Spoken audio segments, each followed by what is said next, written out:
Hello students, आज के इस वीडियो में हम व्यष्टि अर्थशास्त्र से रिलेटेड एक टॉपिक का अध्ययन करेंगे। हमारे पिछले वीडियो देखकर कुछ विद्यार्थी जो 12वीं कक्षा में पढ़ रहे हैं उन्होंने ये गुजारिश की कि उनका जो सिलेबस है उसमें से भी कुछ चैप्टर हम कराएंगे तो उनको लाभ होगा। उनकी इस बात को ध्यान में रखकर ही ये वीडियो बनाए जा रहे हैं जो specially 12th class Rajasthan board वाले विद्यार्थियों के लिए है। आज के इस वीडियो में हम मांग विश्लेषण का अध्ययन करेंगे। मांग किसे कहा जाता है, व्यक्तिगत मांग क्या होती है, बाजार मांग क्या होती है, मांग को प्रभावित करने वाले कारक कौन कौन से होते हैं, मांग इच्छा और आवश्यकता में क्या अंतर होता है, ये सब इनके सिलेबस में दिया हुआ है आप लोगों के। उसी सिलेबस से रिलेटेड हम बात करेंगे। तो सबसे पहले हम ये जानते हैं कि इच्छा क्या होती है, आवश्यकता क्या होती है और मांग क्या होती है। तो देखिए, मांग में तीन चीज है। हमारी इच्छाएं अनंत होती है, इच्छाएं अनंत होती है और इच्छाओं के लिए कुछ भी आवश्यकता नहीं है। आपके पास जेब में 10 रुपए नहीं है, आप इच्छा रखिए कि मैं एक जेट एरोप्लेन खरीदूंगा, इच्छा का कुछ भी नहीं लगता है। आप जब भी आप अच्छा मकान देखते हैं तो आपकी इच्छा हो सकती है काश मेरा होता। एक बढ़िया कार आप देखेंगे तो इच्छा हो सकती है कि काश ऐसी कार मेरे पास भी होती। किसी को बहुत बढ़िया अपने कपड़े पहने हुए देखा तो आपकी इच्छा हो सकती है कि ऐसे कपड़े मेरे पास भी होते तो कितना अच्छा होता। तो देखिए, इच्छा के लिए कुछ भी नहीं चाहिए और इच्छाएं अनंत होती है। कोई भी इच्छा खत्म होती है तो दूसरी इच्छा पैदा हो जाती है। सो विशेष doesn't required anything behind it. If one wish is completed another wish also generated, यानी इच्छाएं विशेष आर अनलिमिटेड, इच्छाएं अनंत होती है। अब इच्छा कब आवश्यकता बनती है, तो देखिए, आवश्यकता के लिए आपके पास इच्छा होनी चाहिए, प्लस इच्छा के साथ आपके पास साधन होने चाहिए और प्लस साधन को व्यय करने का साहस होना चाहिए। देखिए, इच्छाएं अनंत है पर ये इच्छा कब आवश्यकता में बदलती है, जब इच्छा को पूर्ति करने के लिए हमारे पास साधन हो। सपोज कीजिए आपकी इच्छा हुई समोसा खाएं, समोसा खाने की एक इच्छा है और समोसा बाजार में 10 रुपए का आता है तो आपके पास 10 रुपए भी हैं, तो इसका मतलब इच्छा के साथ आपके पास साधन भी है। आपका मन हुआ कि मैं स्कूटी खरीदूं, तो आपकी इच्छा है स्कूटी खरीदने की और आपके पास स्कूटी के लायक 90,000 रुपए भी हैं, तो वो उसको बोलेंगे साधन। यानी इच्छा को पूर्ति करने के लिए मुद्रा की जो राशि होती है उसको क्या बोलते हैं, साधन। अब तीसरी चीज, साधन को व्यय करने का साहस भी होना चाहिए। कई बार हमारा समोसा खाने की इच्छा होती है, इच्छा के साथ हमारी जेब में 10 रुपए भी होते हैं पर हम उसको 10 रुपए को खर्च करने के लिए तैयार नहीं होते हैं, तो वह समोसा हमारी आवश्यकता नहीं बनता है। तो कोई भी इच्छा कब आवश्यकता में कन्वर्ट होगी, जब इच्छा के साथ हमारे पास साधन हो और साधन को हम खर्च करने के लिए तैयार भी हो, तो इच्छा हमारी किस में कन्वर्ट हो जाएगी, आवश्यकता में कन्वर्ट हो जाएगी। सपोज कीजिए हमारा मन था कि हम एक पिक्चर देखें, इच्छा थी पिक्चर देखें, पिक्चर की 100 रुपए की टिकट है, हमारे पास 100 रुपए भी है, साधन भी है। हम उस 100 रुपए को जिस दिन खर्च करने के लिए तैयार हो जाएंगे उस दिन पिक्चर देखना हमारी आवश्यकता बन जाएगा। जिस दिन हम उस पैसे को खर्च करने के लिए तैयार नहीं होंगे उस दिन पिक्चर देखना हमारी आवश्यकता नहीं बनेगा। तो इसका मतलब आवश्यकता, कुछ इच्छाएं ऐसी होती है जिनके लिए साधन नहीं। सपोज कीजिए आप ये सोचते हैं कि आपके पास एक 50 माले का बिल्डिंग हो, यह आपकी इच्छा है, या आपके पास इच्छा है कि आपके पास लेमोजिन कार हो। इच्छा हो सकती है पर आपके पास इतना पैसा नहीं है, तो वो इच्छा की इच्छा ही रह जाएगी क्योंकि इच्छा के पीछे साधन नहीं। कई बार व्यक्ति के पास इच्छा भी होती है, साधन भी होते हैं, पर वो साधन को व्यय करने के लिए तैयार नहीं होता है। जैसे कंजूस आदमी है, उसकी भी इच्छा है कि वो कार खरीदे, उसके पास इच्छा भी है, जिंदगी भर उसने बहुत कम खर्चा किया तो उसके पास साधन भी है, पर उसके पास इतनी साहस नहीं होती, इतनी डेयरिंग नहीं होती है कि वो उस पैसे को खर्च करके कार खरीद ले, क्योंकि वो सोचता है कि कार खरीद लूंगा तो फिर पेट्रोल पर खर्चा होगा, ड्राइवर पर खर्चा होगा, तो कार उसकी आवश्यकता नहीं बनती है, इच्छा ही रह जाती है। तो हमारी कोई भी इच्छा जिसके लिए हमारे पास साधन है और उस साधन को हम खर्च करने के लिए तैयार है, तो हमारी इच्छा किस में कन्वर्ट हो जाएगी? आवश्यकता में। तो हम इच्छा की तुलना में, टोटल इच्छा की तुलना में हमारी आवश्यकताएं कम होती है। यानी कुछ इच्छाएं ऐसी होती है जिनके लिए साधन होते हैं, कुछ इच्छाएं ऐसी होती है जिनके लिए साधन ही नहीं होते। कुछ इच्छाएं ऐसी होती है जिनके लिए साधन तो होते हैं पर साधन को खर्च करने का हमारे पास साहस नहीं होता है। कुछ इच्छाएं ऐसी होती है जिनके साथ साधन भी होते हैं और साधन को खर्च करने का साहस भी होता है, तो वो आवश्यकता बनती है। कहने का तात्पर्य इच्छाएं खूब सारी होगी, उसमें से कुछ ही आवश्यकताएं बनेगी। अब मांग क्या है? मांग में 5 तत्व होते हैं। इच्छा होनी चाहिए, इच्छा के साथ साधन होना चाहिए, प्लस साधन को व्यय करने का साहस होना चाहिए,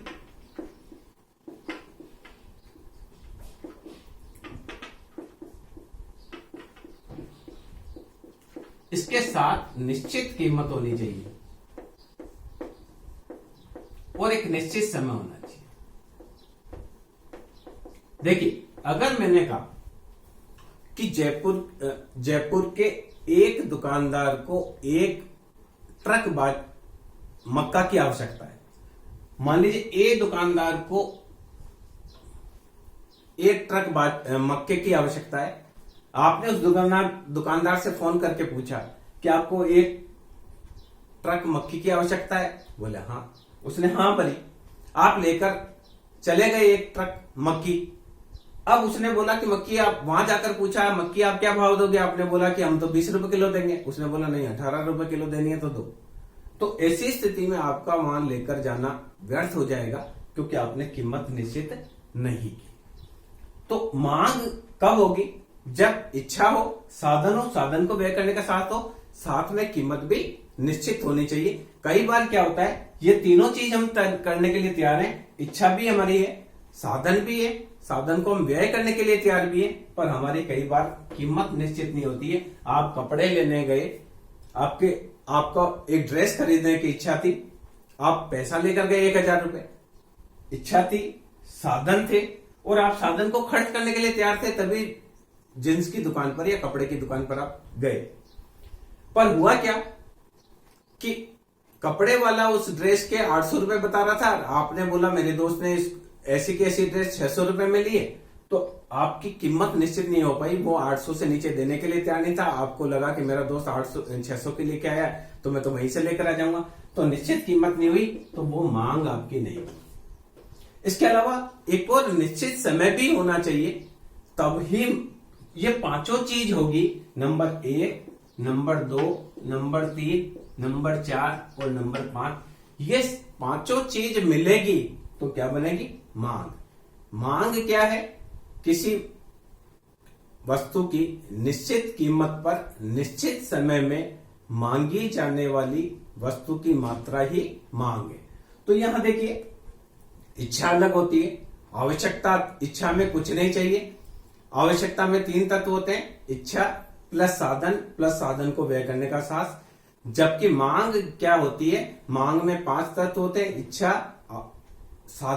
इच्छा प्लस साधन को व्यय करने का साहस, प्लस निश्चित कीमत और फिर निश्चित समय। तो मांग किसे कहा जाता है? कि निश्चित कीमत पर किसी वस्तु की निश्चित कीमत पर निश्चित समय में मांगी जाने वाली वस्तु की मात्रा ही मांग कहलाती है। तो यहां हमने ये जाना कि मांग किसको कहते हैं। अब देखिए, अब आपके इसमें कई बार पूछ लिया जाता है कि मांग विश्लेषण। अब देखिए, ये पूछ लिया आता है व्यक्तिगत मांग अनुसूची क्या है।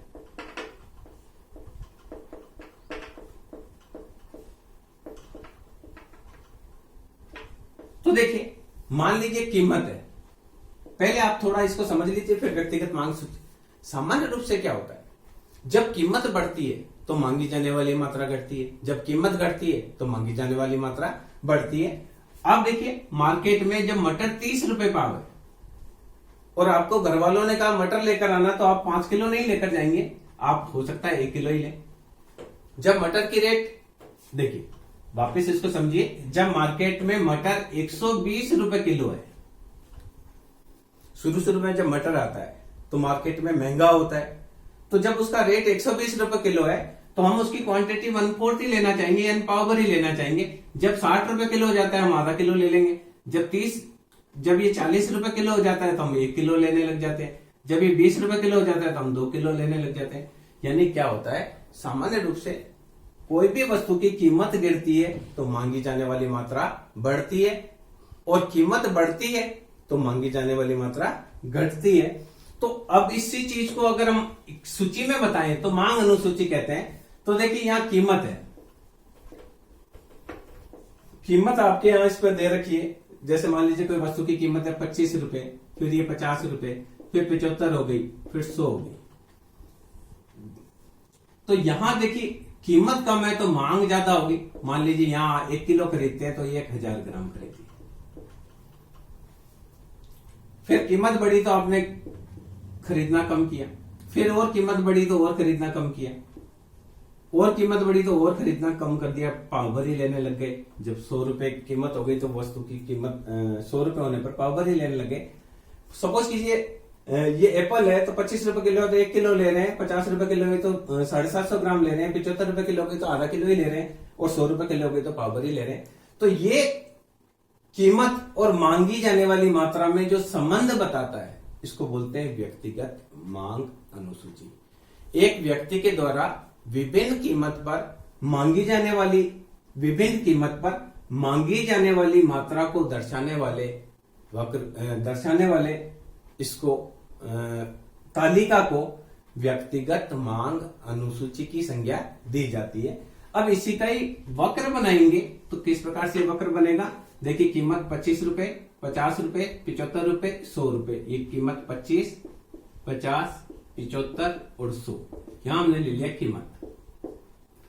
ये मांग मात्रा इधर लेंगे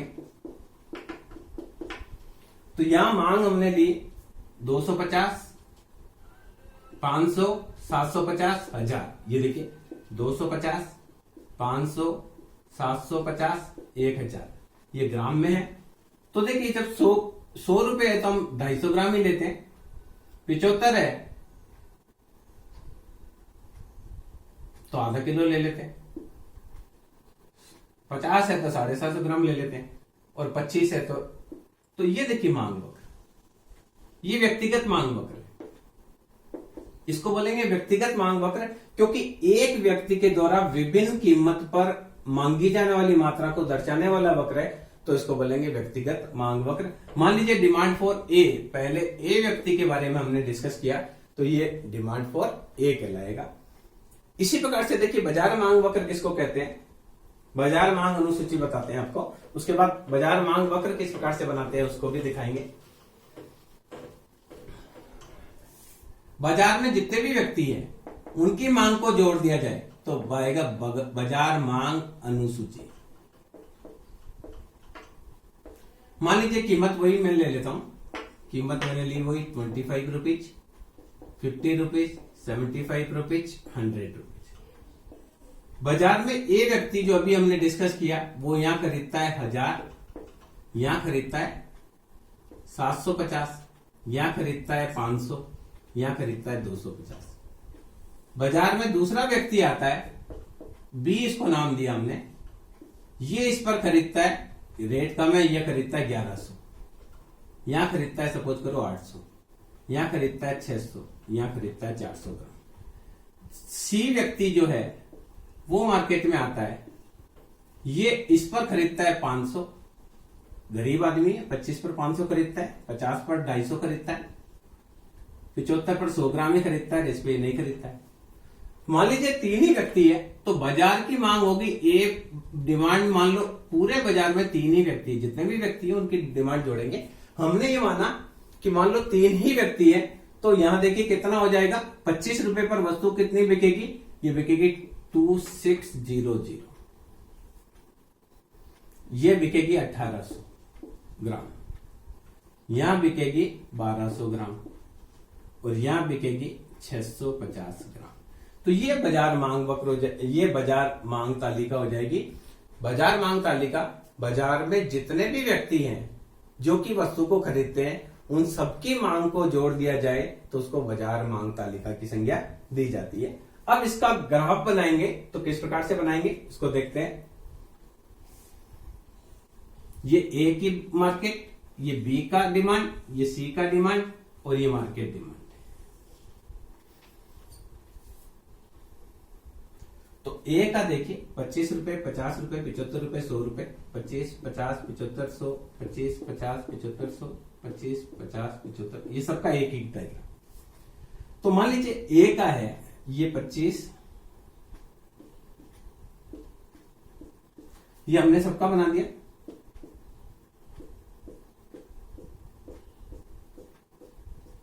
तो देखिए फर्स्ट वाला ए व्यक्ति की डिमांड हम देखेंगे, ये 25, 50, 75, 100 प्राइस है। तो पहले व्यक्ति का भी हमने निकाला था, तो ये आया था 250, 500, 750 और 1000। तो ये अभी हमने निकाला था कि ये यहां लेता है, इस प्रकार से इसका डिमांड कर। बी व्यक्ति 1100 पहले खरीदता है, उसके बाद 800, 600, 400। तो यहां ऐसा बनाएंगे आप, तो मान लीजिए डिमांड फॉर बी। सी व्यक्ति थोड़ा कम लेता है, तो ये इसका थोड़ा नीचे आएगा, डिमांड फॉर सी। अब इन तीनों का जोड़ेंगे, जैसे demand for A, demand for B, demand for C. तो इन सबको जोड़ेंगे तो आएगा ये देखिए 25, 50, 100, 75 और 100। अब यहां देखिए, यहां मैक्सिमम 2600 तक जाना है, तो 1 2 3 4 1 2 3 4 1। ओके, ये देखिए ये 250, 500, 750, 1000, 1250, 1500, 1750, 2000, 2050, 2250, ऐसे आप कर लें। तो 25 पर 2600 जाना है, 2250, ये 2500 और ये 2600। तो यहां 2500 पर हम लेंगे 2600, ये यहां आएगा। फिर 1850 पर हम लेंगे, मार्केट की डिमांड आएगी 1800, 1750 और 1800। फिर आएगी आपकी 1200, 75 पे आएगी 1200। तो ये जो डिमांड करवाएगा, ये डिमांड कर जो आएगा, ये मार्केट डिमांड आ जाएगा, demand for A plus B plus C. इसको इन सबका जोड़ है, जैसे यहां से यहां की दूरी है, यहां से यहां की दूरी है, ये सारी दूरी जोड़कर यहां जुड़ेगी, तो इसको बोलेंगे मार्केट डिमांड। इस प्रकार से बाजार मांग अनुसूची में क्या करते हैं, इसको अपलोड करेंगे तो ये बाजार मांग वक्र आ जाएगा। सभी प्रकार की डिमांड इसके अंदर जुड़ जाएगी, ए की प्लस बी की प्लस सी की, तीनों की जुड़ जाएगी तो मार्केट डिमांड आएगी। जब आप ग्राफ पेपर पर इसको अंकित करेंगे तो सेम आ जाएगा। तो इस प्रकार से बाजार डिमांड बनती है। मैं एक बार थोड़ा सा आपको और वापस बता देता हूं, केवल 2 ही चित्र लेता हूं तो आपको अच्छे से समझ में आ जाएगा कि बाजार मांग वक्र किसको कहते हैं। कीमत मान लीजिए 2 रुपए, 4 रुपए, 6 रुपए, 8 रुपए, 10 रुपए। डिमांड फॉर ए, ये देखिए 10 या फिर 9 करता है, 8 करता है, 7 करता है, 6 करता है। और डिमांड फॉर बी ये 5 4 3 2 1। दोनों की डिमांड बोलेंगे तो मार्केट डिमांड आ जाएगी। तो मार्केट डिमांड किस प्रकार से होगी, 15 13 11 14 6 9। तो देखिए कैसे निकालते हैं, अब आप क्लियर समझ में आ जाएगा। ये मैंने ए की डिमांड ली, ये मैंने बी की ली और ये मार्केट डिमांड ली। तो देखिए रेट रखिए 2 rupees, 4 rupees, 6 rupees, 8 rupees, 10 rupees. ये लेता है 2 4 6 8 10। यहां पे भी 2 4 6 8 10, 2 4 6 8 10, 2 4 6 8 10, 2 4 6 8 10 12 14 16 19 18।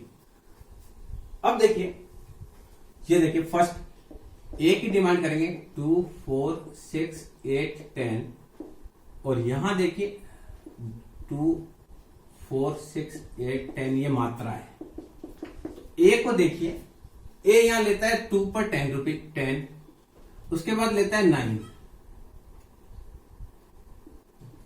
इसके बाद लेता है 8, देखिए ये लेता है पहले तो 10, उसके बाद लेता है 9, उसके बाद लेता है 8, इसके बाद लेता है 7, इसके बाद लेता है 6। तो ये देखिए ए का डिमांड फॉर ए। बी लेता है 5 4 3 2 1, तो यहां देखिए 2 4 6 8 10, 2 4 6 8 10, तो यहां देखिए 5 से स्टार्ट होता है, 5 4 3 2 1, ये बी की डिमांड है, डिमांड फॉर बी। अब इन दोनों की डिमांड को जोड़ेंगे, डिमांड फॉर बी। अब दोनों की डिमांड को जोड़ेंगे तो 10 रुपए पर पहले वस्तु बिकती थी, देखिए 10 रुपए पर 6 तो पहले बिक रही थी और एक इसने ली, तो कुल मिलाकर कितनी हुई 7।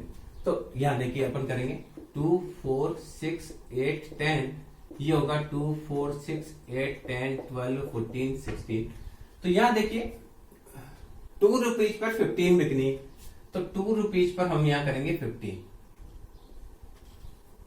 फिर 13, 4 रुपीज पर यह होने वाली है 13, उसके बाद होने वाली 11, 6 रुपीज पर होने वाली 11, उसके बाद में 9 8 रुपीज पर और 7 10 रुपीज। तो ये देखिए मार्केट डिमांड जो आएगी वो इन दोनों का जोड़ आएगी, demand for A plus B. कैसे? इसमें क्या होगा कि हम यहां देखेंगे 10 रुपीज पर कितनी बिक रही है, तो आप देखेंगे 7 बिक रही है। 8 रुपीज पर कितनी बिकनी चाहिए 9, तो हम यहां देखेंगे तो 8 रुपीज पर आएगी 9। ऐसे ये दोनों जोड़कर मार्केट डिमांड आएगी। तो ये आपने जाना कि व्यक्तिगत मांग अनुसूची किसको कहते हैं। व्यक्तिगत मांग वक्र क्या होता है, बाजार मांग अनुसूची ये इसको बोलते हैं, और बाजार मांग वक्र किसको कहा क्या होता है ये आपने जाना। अब देखिए इसके बाद में डिमांड कर्व भी आपको मैंने बता दिया कि डिमांड कर्व व्यक्तिगत क्या होता है और बाजार क्या होता है, बाजार डिमांड कर्व क्या होता है, दोनों का जोड़कर दोनों होते हैं। इसके अलावा देखिए आप क्या आता है, मांग को प्रभावित करने वाले कारक।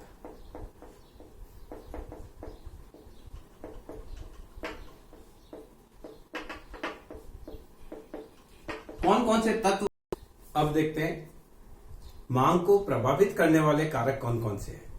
तो यहां देखिए सबसे पहले मांग को प्रभावित करता है सबसे पहली चीज कीमत।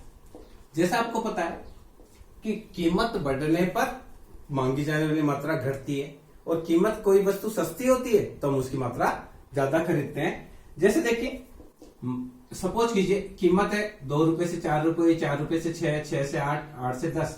तो जैसे जैसे कीमत बढ़ रही है क्वांटिटी खरीदने वाली क्या होती चली जाएगी, कम होती चली जाएगी।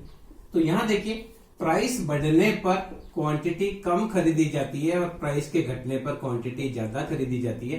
तो इन दोनों में नेगेटिव रिलेशन है। देखिए उल्टा रिलेशन है, ये इधर है ये इधर है, तो नेगेटिव रिलेशन। तो यहाँ कीमत मांग वक्र किस प्रकार का होगा, इस प्रकार का होगा। ये बताता है कि कीमत जब P1 P2 है तो मांगी जाने वाली मात्रा कम है, कीमत घटकर जब P1 हो जाती है तो मांगी जाने वाली मात्रा बढ़कर Q2 हो जाती है। तो ये फर्स्ट जो मांग को प्रभावित करने वाली चीज है वो है कीमत। दूसरे की बात करते हैं हम। इसके अलावा मांग को प्रभावित करने वाला दूसरा घटक है आय। आय पर भी मांग निर्भर करती है। सामान्य रूप से आय बढ़ती है तो मांगी जाने वाली मात्रा को बढ़ा देते हैं, और आय घटती है तो मांगी जाने वाली मात्रा को कम कर देते हैं। तो ये दूसरा घटक है आय। इनकम देखिए demand is also functionally related with income. अब देखिए आय मांग वक्र दो प्रकार के हैं। सामान्य देखिए इसको दो भागों में बांट सकते हैं। एक तो सामान्य वस्तु, दूसरी वस्तु है घटिया व हीन।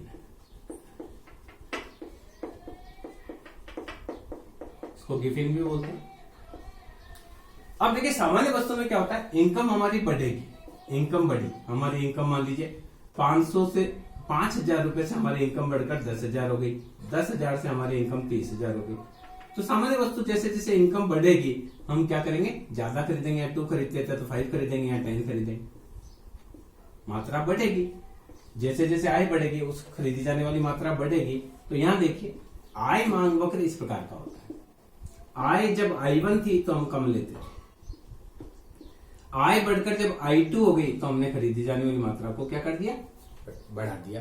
तो यहां देखिए इनकम बढ़ने पर मात्रा भी बढ़ती है, इनकम के घटने पर मात्रा भी घटती है। इसका मतलब दोनों एक ही दिशा में, यानी इन दोनों में कौन सा रिलेशन है, पॉजिटिव रिलेशन है। तो सामान्य वस्तु में पॉजिटिव रिलेशन होता है। अब कुछ वस्तुएं ऐसी होती है जो आय कम होने पर हम खरीदते हैं, पर आय बढ़ने के साथ में हम खरीदना बंद कर देते हैं। जैसे अनब्रांडेड कपड़े, जब हमारी इनकम कम होती है तो हम अनब्रांडेड कपड़े लेंगे, इनकम बढ़ जाएगी तो हम ब्रांडेड लेंगे, तो अनब्रांडेड लेना कम कर देंगे।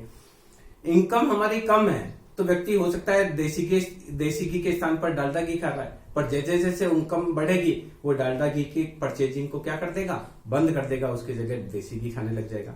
इसी प्रकार से गरीब किसान की मान लीजिए इनकम कम है तो बाजरा खाता है, इनकम बढ़ने के साथ बाजरे की जगह वो क्या खाने लग जाता है, गेहूं खाने लग जाता है। तो ऐसी स्थिति में इनकम बढ़ने के साथ बाजरे की मांग कम हो जाती है। तो यहाँ देखिए उल्टा संबंध है, यहाँ नेगेटिव रिलेशन है।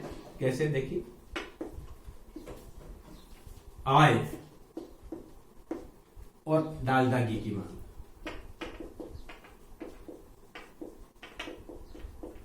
तो यहां देखिए यहां उल्टा संबंध है।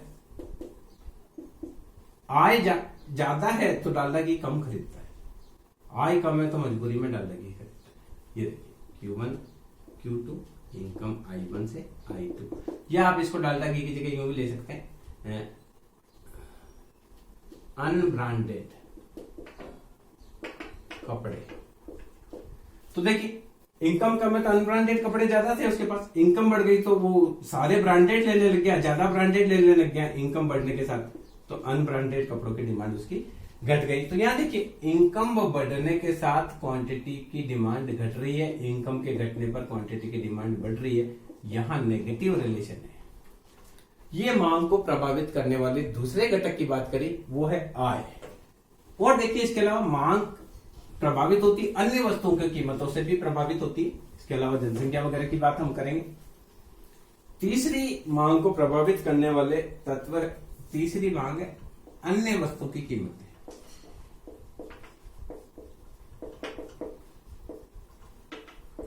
इसमें 2 प्रकार की वस्तुओं की हम बात करते हैं। एक हम लेते हैं प्रतिस्थापन वस्तु, दूसरी लेते हैं पूरक वस्तु। तो पहले हम बात करते हैं प्रतिस्थापन वस्तु की।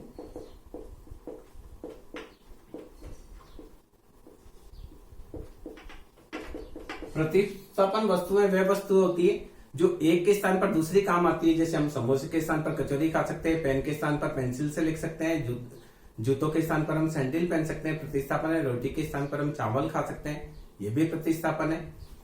इसी प्रकार से बहुत सारे सब्स्टिट्यूट्स होते हैं। चाय के स्थान पर आप कॉफी पी सकते हैं, ये एक सब्स्टिट्यूट है। इसके अलावा आप शर्ट के स्थान पर टी शर्ट पहन सकते हैं, ये सब्स्टिट्यूट है। तो प्रतिस्थापन वस्तुओं में मांग कैसे होता है, जैसे देखिए चाय और कॉफी। देखिए मैं यहां लेता हूं चाय की कीमत। मान लीजिए 2 दुकानदार है, ए दुकानदार है, बी दुकानदार है। ये चाय बेचता है, ये कॉफी बेचता है। ये चाय बेचता है 5 रुपए की और ये कॉफी बेचता है 10 रुपए की। इसकी चाय बिकती है 500 रोज और कॉफी वाले की कॉफी बिकती है 100 रोज। तो यहां देखिए स्टार्टिंग में देखिए क्या है,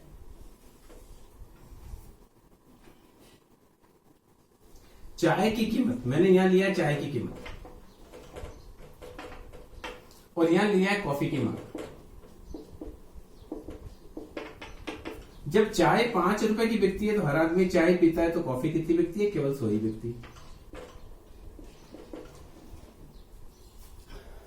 अब चाय वाला सोचता है कि चाय की पत्ती महंगी हो गई, चीनी महंगी हो गई, गैस का भाड़ा बढ़ गया, दुकान का किराया बढ़ गया, तो मुझे भी चाय की रेट बढ़ा देनी चाहिए।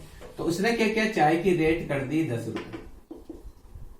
5 रुपए से बढ़ाकर क्या कर दी 10 रुपए। कॉफी वाले की रेट वो की वही है।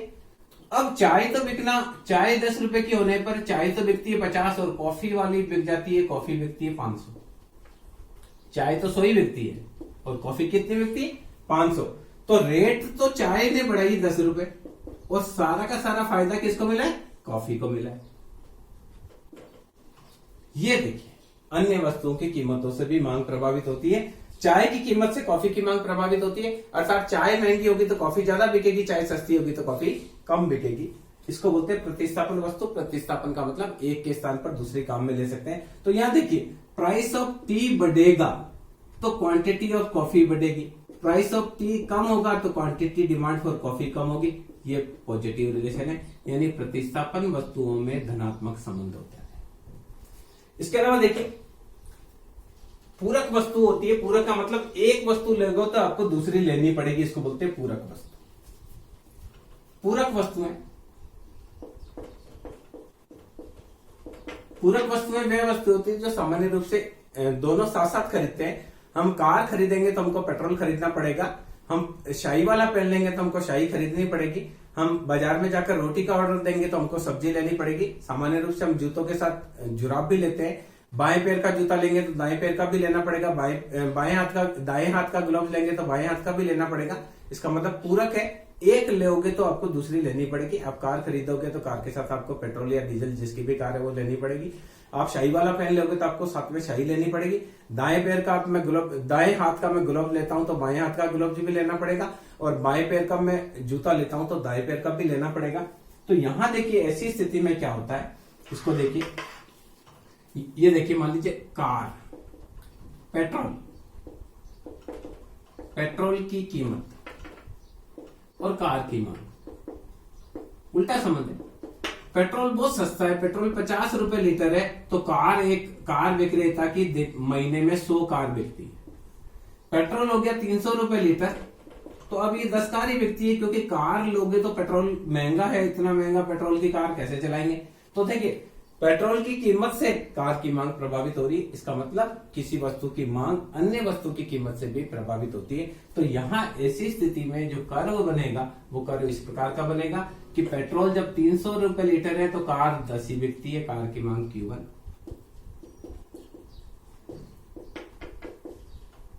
पेट्रोल की कीमत, और पेट्रोल सस्ता होगा तो कार खूब बिकेगी।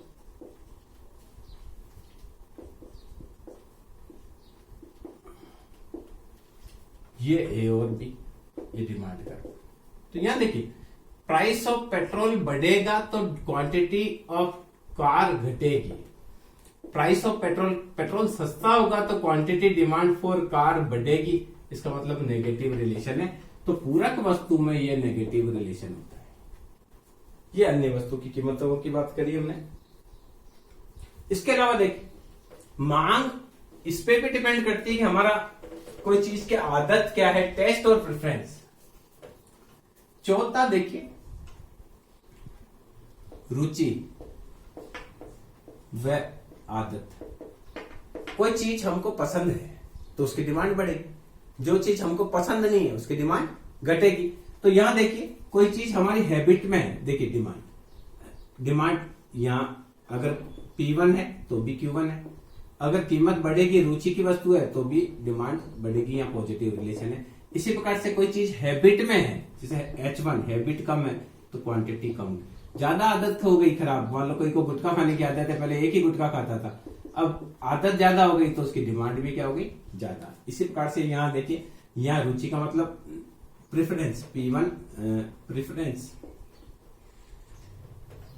प्रेफरेंस को मैं R से बताता हूँ, R1 R2 तक की, वो यूं नहीं समझे कि कीमत को बताया गया। तो रुचि व आदत से भी मांग प्रभावित होती है।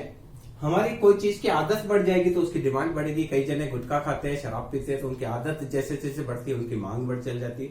कोई चीज फैशन में है तो भी उसकी डिमांड बढ़ेगी। जैसे फैशन कम थी तो डिमांड कम थी, फैशन बढ़ गई उस वस्तु की, फैशन में आ गई तो उसकी डिमांड बढ़ेगी। कोई भी चीज फैशन में आ जाती है तो उसकी मांगी जाने वाली मात्रा बढ़ जाती है। जो फैशन से आउट हो जाती है उसकी मांगी जाने वाली मात्रा घट जाती है। तो रुचि व आदत भी मांग को प्रभावित करती है। इसके अलावा वस्तु का भविष्य में मूल्य, यह भी मांग को प्रभावित करता है। अगर आपको लग रहा है कि कोई वस्तु की कीमत बढ़ रही है और भविष्य में और ज्यादा बढ़ेगी तो डिमांड बढ़ती है, और अगर किसी वस्तु की कीमत घट रही है और आपको लगता है कि फ्यूचर में और कम होगी तो डिमांड घट जाती है। एग्जाम्पल के लिए देखिए, मान लो गेहूं अभी नया आ रहा है मार्केट में, गेहूं 2200 रुपए बोरी है, एक दिन गेहूं बिका मान लीजिए 50 बोरी। अब अगले दिन क्या हुआ, गेहूं हो गया 2300, 2500 हो गया, तो लोगों ने सोचा अरे गेहूं तो महंगा हो रहा है, जल्दी गेहूं खरीदो। उस दिन 100 बोरी बिका। अगले दिन वास्तव में 2800 हो गया, तो अब जितने भी लोग थे जिन्होंने अभी तक गेहूं नहीं खरीदा वो भागे भागे मार्केट में गए कि अभी क्या मालूम और गेहूं महंगा हो जाएगा। तो यहां देखिए गेहूं उस दिन 300 बोरी बिका। तो यहां उल्टा संबंध दिख रहा है। क्या दिख रहा है कि जब 2800 रुपए गेहूं था तो 300 बोरी बिका,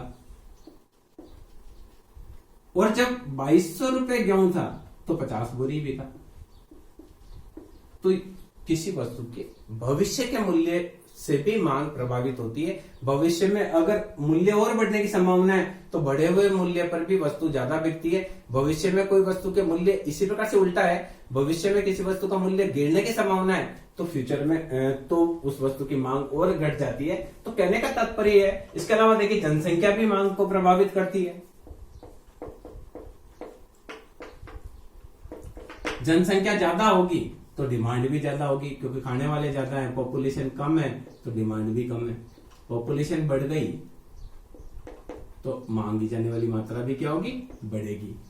इसी प्रकार जनसंख्या में आय का वितरण किस प्रकार का है। अगर सब लोगों की आय समान है तो डिमांड ज्यादा होगी। किसी के पास पैसा है, किसी के पास पैसा नहीं है तो नहीं पैसा वाला नहीं खरीदेगा।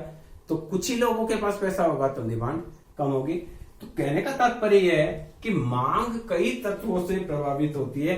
तो कोई एक्स वस्तु की डिमांड फंक्शनली रिलेटेड होती है तो कीमत से।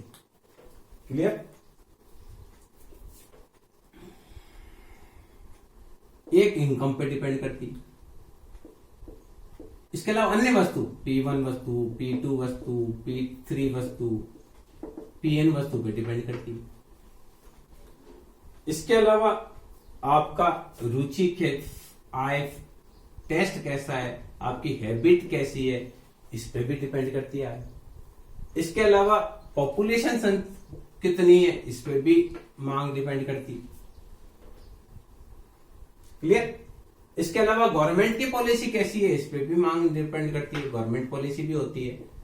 तो टैक्स कितना लगता है, इस पे भी मांग, बहुत सारी चीजें। तो देखिए किसी वस्तु की मांग इस पे डिपेंड करती है कि कीमत कितनी है। कीमत ज्यादा होगी तो मांग कम होगी, कीमत कम होगी तो मांग ज्यादा होगी। आय पे भी डिपेंड करती है, वाई फॉर इनकम। आय ज्यादा होने पर मांग ज्यादा होगी, आय कम होने पर मांग कम होगी। इसी प्रकार से अन्य वस्तु की कीमतें, P1 वस्तु की कीमत, P2 वस्तु की कीमत, समोसे की मांग, इस पे भी डिपेंड करती है। कचौरी की कीमत कितनी है, इस पे भी डिपेंड करती है। आलू बड़े की कीमत कितनी है, मिर्ची बड़े की कीमत कितनी है, ब्रेड बड़े की कीमत कितनी है। अगर सब 5-5 रुपए के, कचौरी 10 रुपए की, तो कचौरी की मांग नहीं होगी। बहुत सारी वस्तु। इसके अलावा उपभोक्ता का रुचि कितनी, टेस्ट कितना है। कोई चीज आपको पसंद है तो डिमांड ज्यादा होगी, पसंद कम है तो डिमांड कम होगी। कोई चीज आपकी आदत में है, कोई को गुटखा खाने की आदत है, किसी को सिगरेट पीने की आदत है, किसी को चाय पीने की आदत है, किसी को दूध पीने की आदत है, तो किसी को अच्छे कपड़े पहने, मतलब कई प्रकार की। इसके अलावा पॉपुलेशन पर भी डिमांड डिपेंड करती है। पॉपुलेशन ज्यादा होने पर डिमांड ज्यादा होगी, पॉपुलेशन कम होने पर डिमांड कम होगी। इसके अलावा सरकारी नीति पर है, सरकार किसी चीज की मांग बढ़ाना चाहती है तो मांग बढ़ेगी, घटाना चाहती है तो घटेगी। इसी प्रकार से तकनीकी ज्ञान पर भी मांग डिपेंड करती है। टी फॉर टैक्स पे, हमारे पे ज्यादा टैक्स लगा दिया तो हमारी इनकम कम होगी तो हमारी मांग कम होगी। टैक्स कम लगाया है तो हमारी इनकम खर्च योग्य आय ज्यादा होगी तो मांग भी ज्यादा होगी। इस प्रकार से ये हो गया। अब देखिए, ये हमने बात करी मांग को प्रभावित करने वाले तत्वों की। ये मैं समझता हूं कि इस वीडियो में आपको जो हमने डिस्कस किया वो आपको समझ में आया होगा। इसी चैप्टर का जो बाकी पार्ट है वो हम अपने नेक्स्ट वीडियो में चर्चा करेंगे। Thank you.